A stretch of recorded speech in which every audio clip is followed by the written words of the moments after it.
Bonjour à tous et bienvenue dans cette vidéo. Aujourd'hui c'est un book haul qui vous attend et un petit, enfin petit, moyennement petit parce que j'ai pas acheté grand chose, mais c'est des achats dont je suis fière et que j'attendais pour quelques-uns avec impatience, donc on va commencer tout de suite. Donc le premier achat, alors c'est un livre que j'attendais avec impatience depuis que je l'ai commandé et depuis que je l'ai vu tout simplement. Il s'agit de l'histoire secrète de Twin Peaks.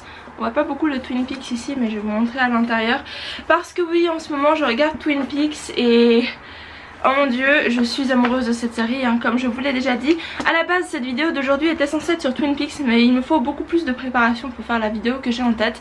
Du coup ce livre m'aide plus ou moins parce qu'en fait ce n'est pas vraiment un livre qui explique les secrets de tournage et de Twin Peaks comme je le pensais à l'origine.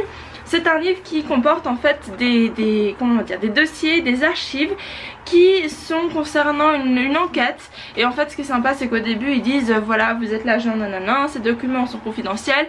Donc en fait c'est plutôt une œuvre à lire en tant que fan de Twin Peaks. C'est pas forcément pour tout ce qui est secret de tournage et tout, mais je l'aime beaucoup quand même hein, il est magnifique, il a beaucoup de choses intéressantes à l'intérieur. Ça a été écrit par Mark Frost qui est l'un des réalisateurs avec David Lynch de Twin Peaks. Et justement ils vont sortir la saison 3 tout bientôt, donc c'est assez sympa comme je vous l'ai déjà dit, presque 25 ans après.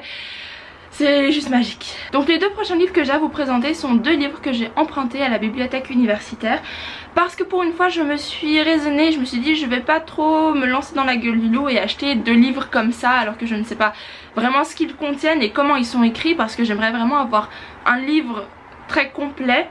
Donc je vais vous présenter déjà les livres, comme ça on pourra parler plus clairement de ce que c'est. Il s'agit de Story par Robert McKee et Art and Science of Screenwriting par Philip Parker. Ce sont des livres, vous l'aurez compris, sur des scénarios et sur le métier de scénariste. Parce que oui, mon métier de rêve serait d'être scénariste. Voilà, je rêverais, mais vraiment de faire ce métier parce que je trouve ça juste merveilleux. Enfin pour moi ça m'inspire, j'ai vraiment envie de me lancer là-dedans, même si c'est pas du tout raisonnable hein, comme métier hein. Sachant déjà que j'habite en Suisse et qu'on écrit forcément en français, j'ai pas un niveau d'anglais pour écrire en anglais, même si j'adorerais faire ça, même pour l'écriture de mes livres j'adorerais écrire en anglais, mais pour ça il faut vraiment soit être bilingue ou soit être...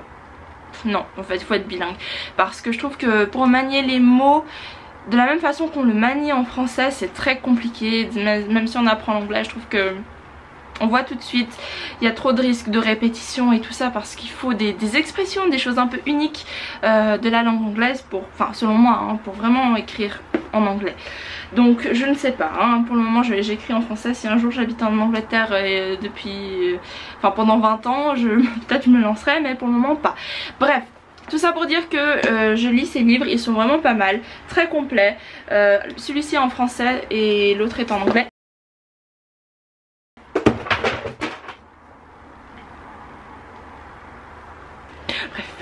Je les aime beaucoup, je vous en parlerai si ça vous intéresse dans une autre vidéo, peut-être sur le métier de scénariste. Dites-le moi en commentaire si ça vous plaît. Bon, assez parlé de scénarios, de séries télévisées, de Twin Peaks. On va passer à la littérature maintenant et... voilà. J'ai le tome 1 de Harry Potter, donc dans l'édition des 20 ans. Et il est juste magnifique, il me le fallait quand même. Donc les pages, je suis trop fan. Au début on a des informations complémentaires comme je vous l'avais déjà présenté sur Instagram. On a des informations sur la maison de Slytherin. On a des informations sur Salazar Slytherin, sur les reliques de la maison, sur les fantômes aussi. Enfin en l'occurrence sur un fantôme hein, qui est de Bloody Baron. La carte comme on la connaît et après ça recommence. On a aussi des informations sur la pièce commune des Serpentards, des memorable students comme Draco Malfoy, Bellatrix Lestrange, Tom Riddle forcément hein.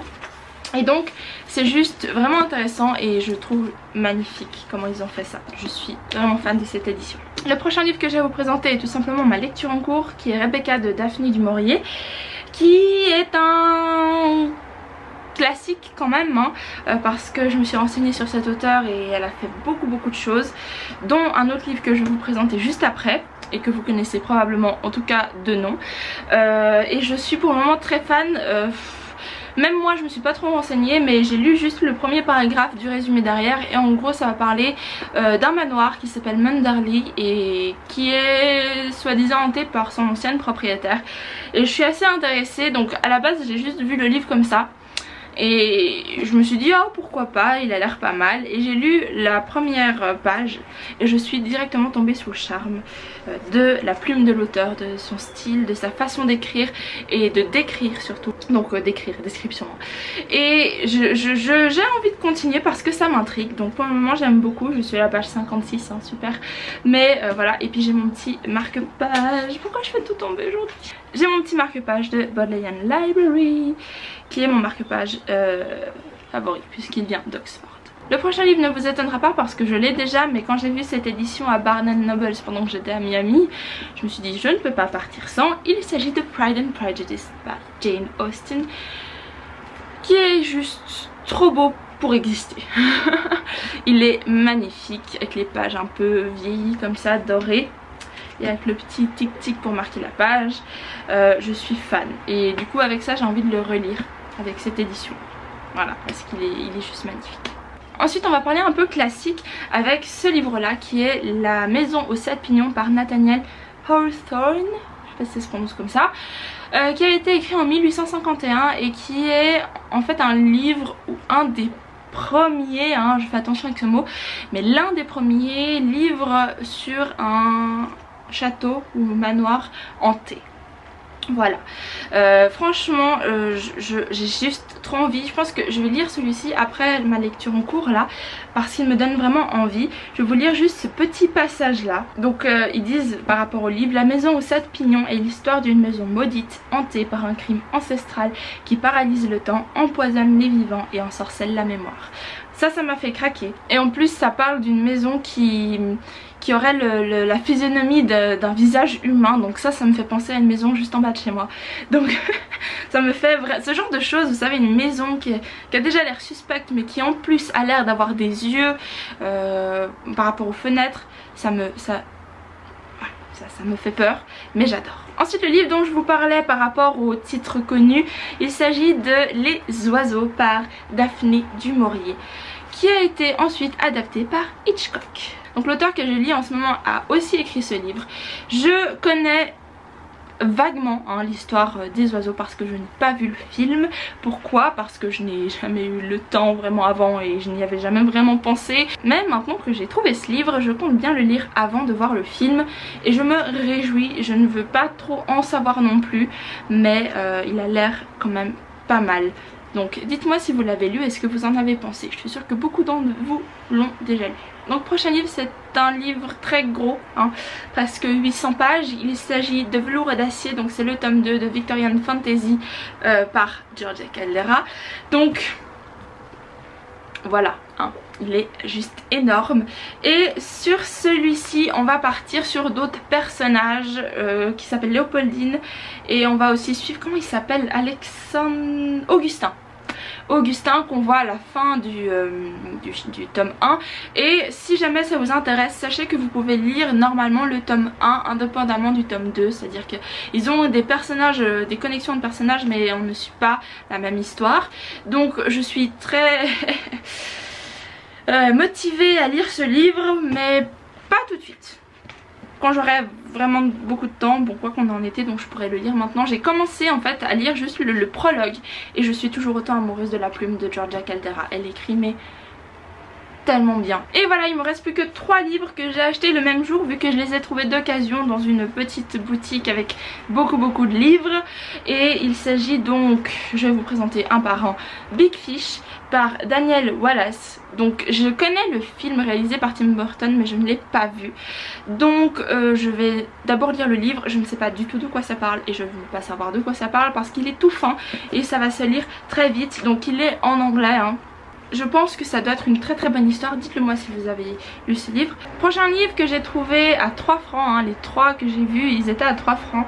Il s'agit de Fall of the House of Usher and Other Writings par Edgar Allan Poe. C'est une sorte, j'aime pas ce mot mais c'est une sorte de fourre-tout parce qu'on retrouve à l'intérieur de la poésie, des contes, des reviews, des essays, des quoi déjà, des notes.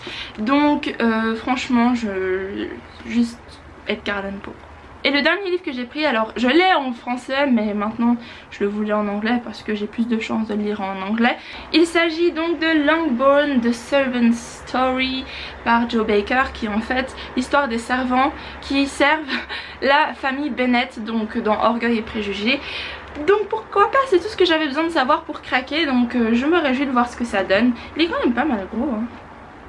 Presque 400 pages, donc voilà, je me réjouis aussi de lire cette histoire. Peut-être je peux l'enchaîner avec Orgueil et Préjugés ou peut-être les lire en parallèle. Je sais pas si ça suit directement la rencontre de Elisabeth et Darcy ou est-ce que c'est pendant, je ne sais pas, mais je le découvrirai bientôt. Donc voilà, c'est tout pour ce book haul. Il fait tellement chaud, il fait pas beau, donc c'est tout nuageux, donc c'est pas terrible la luminosité. Mais enfin bref, dites-moi ce que vous avez acheté pendant ces derniers mois niveau livres. Et aussi dites-moi si vous avez déjà lu certains livres que je vous ai présentés, ce que vous en avez pensé et tout ça. À partager la vidéo et à vous abonner à la chaîne ainsi qu'à mes réseaux sociaux. Et en attendant, je vous fais plein de bisous et je vous dis à très bientôt. Bye!